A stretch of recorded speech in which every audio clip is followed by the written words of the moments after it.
ఈడికి వచ్చిర్రు ఒక ఇద్దరు, ఒకడు మాకు కావాల్సినోడే. ఓకే. బాధ వాళ్ళది ఏంటంటే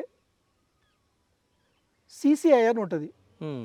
నేను ఎప్పుడు మేము పత్తి ఏమో సీసీఐ అని ఉంటుంది, కాటన్ కార్పొరేషన్ ఆఫ్ ఇండియా అని. హ్మ్.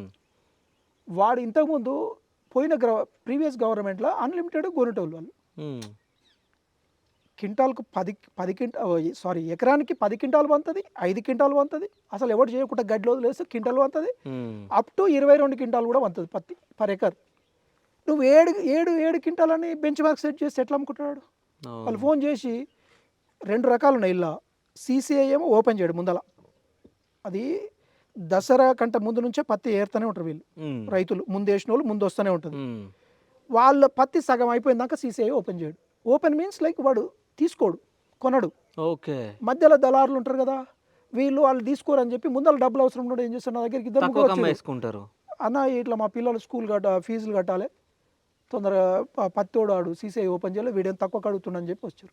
ఏమనిపిస్తుంది చెప్పు? ఇబ్బంది కదా వాళ్ళకి. ఇప్పుడు ఇంతకుముందు వచ్చారు కదా, సేమ్ అట్లాంటి వాళ్ళు చాలామంది ఉంటారు.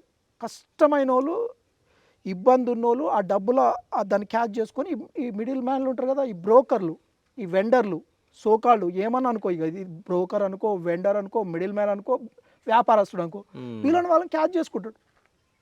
వాళ్ళ క్యాచ్ చేసుకొని వాళ్ళ రక్తాన్ని పీడించి వాడ 9,000 పోయేదాన్ని 8,000 పోయేదాన్ని వీడు 6,000కి వేసుకొని పోతాడు. ఈ 2,000లలో ఈ దొంగ వీడు 1,500 తీసుకోడు, వానికో 500 ఇస్తాడు.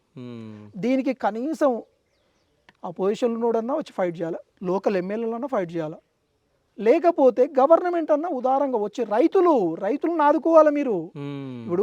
ఇప్పుడు ఫర్ ఎగ్జాంపుల్ ఇప్పుడు నేను మాట్లాడితే మళ్ళీ డీవియేట్ అయితే టాపిక్. ఇప్పుడు